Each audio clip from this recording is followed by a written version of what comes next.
이 시간 하나님께서 우리에게 주시는 말씀은 요나서 1장 17절의 말씀입니다. 여호와께서 이미 큰 물고기를 예비하사 요나를 삼키게 하셨으므로 요나가 밤낮 3일을 물고기 뱃속에 있으리라. 아멘. 이는 살아계신 하나님의 말씀입니다. 이 시간 큰 물고기라는 제목으로 말씀 전하겠습니다. 이제 벚꽃이 만개했죠. 이제 하루가 많이 길어졌습니다. 새벽 예배를 마치고 돌아갈 때 이미 하루가 시작된 듯이 날이 밝았고, 그리고 저녁이 되어도 해가 좀 더디게 지는 것 같은 느낌으로 많은 시간을 살 수 있게 해주신 것 같아요. 모든 계절에 맞게 우리들에게 베풀어 주시는 하나님의 크신 사랑을 기억할 수 있게 되기를, 늘 우리는 그 크신 사랑 안에 있음을 기억하는 저와 여러분 되기를 주님의 이름으로 소망합니다. 오늘 본문을 통해서 물고기를 상상해 보게 됩니다. 어떤 종류의 물고기였을까? 대체 얼마나 크기였을까? 우리는 요나서의 말씀을 읽을 때 그 물고기가 어떤 모형인지 어떤 종류인지를 생각하려고 합니다.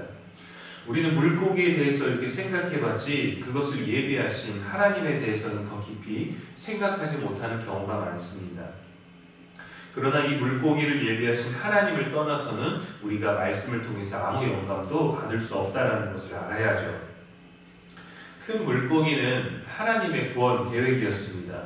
배의 선원들에게 요나를 바다에 던지면 물고기가 그를 입에 머금고 갈 것이니 안심하고 바다에 던져라 라고 그 어떤 암시도 주지 않으셨습니다.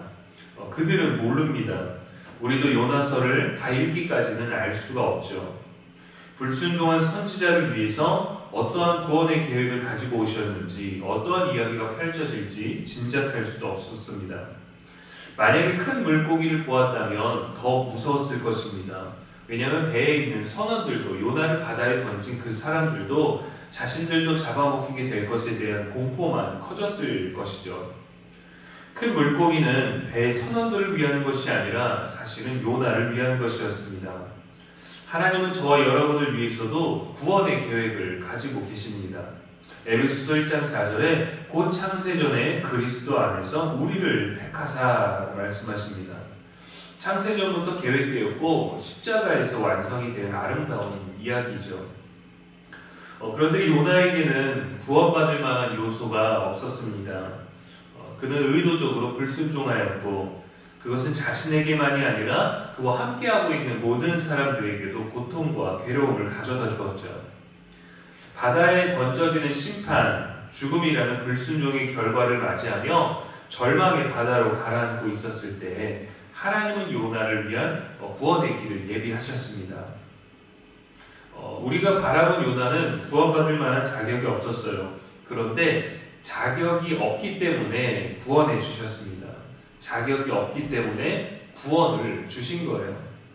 에베소서 2장 8절에 너희는 그 은혜에 의하여 믿음으로 말미암아 구원을 받았으니 이것은 너희에게서 난 것이 아니요 하나님의 선물이라. 행위에서 난 것이 아니니 이는 누구든지 자랑하지 못하게 함이라 했습니다. 하나님께서 예비하신 큰 물고기만이 요나를 구원할 수 있는 유일한 방법이었습니다. 배의 선원들은 다시 배를 타고 그들이 갔던 곳으로 안전한 지대로 갔다가 다시금 요나를 던진 지점으로 돌아와서 그를 구하려고 하지 않았습니다. 구할 수 없다라는 것을 알았을 것입니다. 하나님은 구원을 위한 여러 가지 방법을 우리들에게 제시해 주지 않으셨습니다. 인류의 죄가 가득해서 홍수로 심판하실 때 방주만이 유일한 방법이었습니다. 하나님은 높은 산을 지명해 주지 않으셨습니다. 수영을 잘하면 살 수 있다고 말씀하지 않으셨습니다. 오직 방주만이 하나님이 계획하신 생명 보존의 유일한 방법이었습니다. 창세기 7장 23절 말씀에 지면의 모든 생물을 쓸어버리시니 곧 사람과 가축과 기는 것과 공중의 새까지라. 이들은 땅에서 쓸어버림을 당하였을 때 오직 노아와 그와 함께 방주에 있는 자들만 남았더라 라고 기록하죠. 광야에서는 하나님을 만날 수 있는 유일한 장소는 성막이었습니다. 때가 참에 하나님께서 세상에 보내주신 구세주는 예수 그리스도 단 한 분이셨습니다. 다른 구원자는 없었습니다. 사도행전 4장 12절에 다른 이로서는 구원을 받을 수 없나니 천하 사람 중에 구원을 받을 만한 다른 이름을 우리에게 주신 일이 없습니다. 하나님은 한 영혼을 구원하시기 위해 큰 물고기를 예비하시고 움직이실 만큼 어떤 방법이라도 동원하시는 분이십니다. 그 모든 일을 행하시기 위해 하나님이 사용하시지 못할 것은 아무것도 없습니다. 모든 것을 통해서 우리를 위해 일하시는 분이시죠. 그리고 하나님이 원하시는 것은 멸망이 아닙니다. 재앙이 아닙니다. 베드로후서 3장 9절에 오직 주께서는 너희를 대하여 오래 참으사 아무도 멸망하지 아니하고 다 회개하기에 이르기를 원하시느니라 그랬죠. 하나님은 요나가 괘씸해서 큰 물고기를 준비하신 게 아닙니다. 그를 사랑하시기 때문에 예비하신 것입니다. 그 예비하신 자체가 사랑이기 때문이죠. 큰 물고기를 불순종한 사람을 위하여 준비하셨다는 것이 그분의 무한하신 사랑이라는 것을 아는 것만으로도 우리에게 충분합니다. 요나를 구원하는 방법이 큰 물고기였을 거라고 그 누가 예상이라고 할 수 있었겠습니다. 물 위를 걷는 것도 아니고 바다가 갈라지는 것도 아니고 큰 물고기에게 삼켜지는 것이 구원이라고 그 누가 짐작이나 할 수 있었겠습니까? 하나님은 늘 우리의 예상을 뛰어넘으십니다. 우리의 기대를 뛰어넘으십니다. 우리의 기도를 초월하시는 분이십니다.